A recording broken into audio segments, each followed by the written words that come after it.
Hello, જાગુસ kitchen જર્નીમાં આપ સૌનું સ્વાગત છે.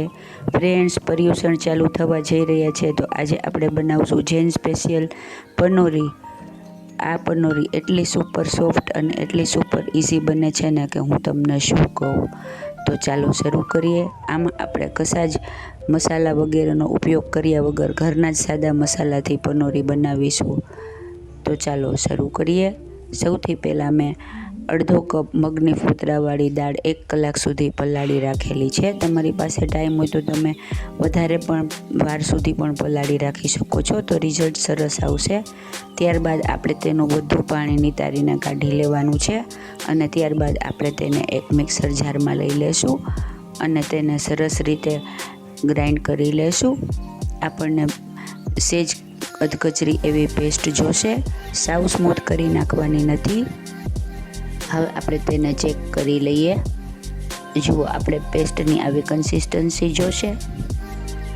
ફ્રેન્ડ્સ, આ સ્ટેજે જો તમને જરૂર લાગે તો તમે અડધીથી 1 ચમચી રવો નાખી શકો. જો તમારી પેસ્ટ ઢીલી થઈ ગઈ હોય તો, નહીં તો જરૂર નથી.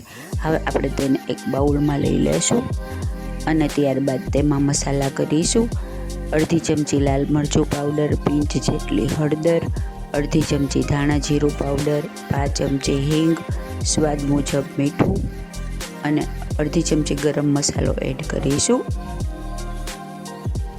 ગરમ મસાલો મેં સાદો જ એડ કરેલ છે.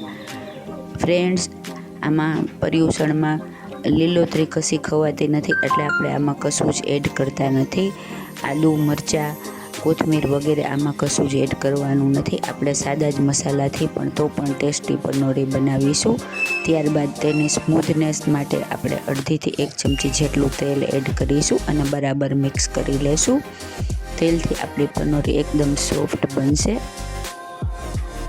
હવે આપણે એક થાળી લઈ લેશું અને જુઓ, થાળીને અંદરની સાઈડ નહીં પણ ઊંધી સાઈડ રાખી અને આપણે તેમાં પનોરીને પાથરવાની છે અને તેલ લગાવવાનું નથી, એમનેમ પહેલાંથી પાથરવાની છે અને સેજ થીક એવી પનોરી આપણે પાથરીશું. જો આવી રીતે પુડલાની જેમ તેને સ્પ્રેડ કરી દેવાની છે. તમે હાથેથી પણ કરી શકો છો. આવી રીતે આપણે સેજ થીક એવી પનોરીનું બેટર આમાં આપણે આવી રીતે ઊંધી થાળી ઉપર પાથરી દેશું. આ એની સ્પેશિયાલિટી છે કે તે ઊંધી થાળી ઉપર રેડી થાય છે અને તે તપેલાની અંદર વરાળે ચડે છે. ઉપરની સાઈડ આપણે ઢોકળાની જેમ આને ચડાવવાની નથી. હવે પાણી ઉકળવા માંડે ત્યાં સુધી ગરમ કરવાનું છે, નહીંતર તમારી પનોરી અંદર પડી જશે અને પછી એકદમ ઝડપથી થાળીને આવી રીતે તેની ઉપર રાખી દેવાની છે અને ત્યારબાદ તેને 5 થી 7 મિનિટ સુધી ચડવા દેવાની. જુઓ, 5-7 મિનિટ પછી આપણી પનોરી થઈને રેડી છે. તે અંદર પણ પડી નથી અને એકદમ સરસ રીતે ચોંટી ગઈ છે. ત્યારબાદ હવે આપણે બીજી થાળીને આવી રીતે રેડી કરી દેશું.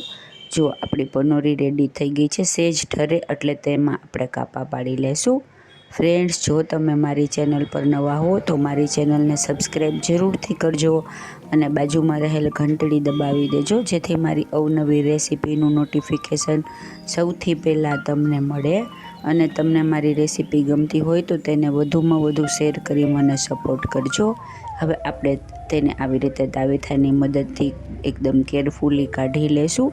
ફ્રેન્ડ્સ, તમે પર્યુષણમાં આ ન બનાવતા હોય તો આમાં આદુ મરચાંની પેસ્ટ, કોથમીર વગેરે નાખી શકાય. તેનો ટેસ્ટ ખૂબ જ સરસ આવે. જુઓ, આપણી સરસ મજાની પનોરી રેડી છે. મેં અત્યારે તેને ડાયમંડ શેપમાં કાપેલી છે. ફ્રેન્ડ્સ, અડધા કપ મગની દાળમાંથી આવી રીતે 2 થાળી પનોરી રેડી થશે.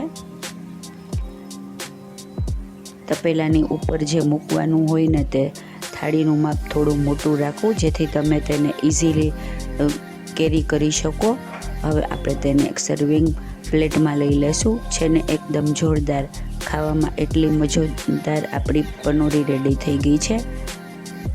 હવે આપણે તેની ઉપર તેલ સ્પ્રિંકલ કરીશું અને થોડું લાલ મરચું પાવડર સ્પ્રિંકલ કરીશું.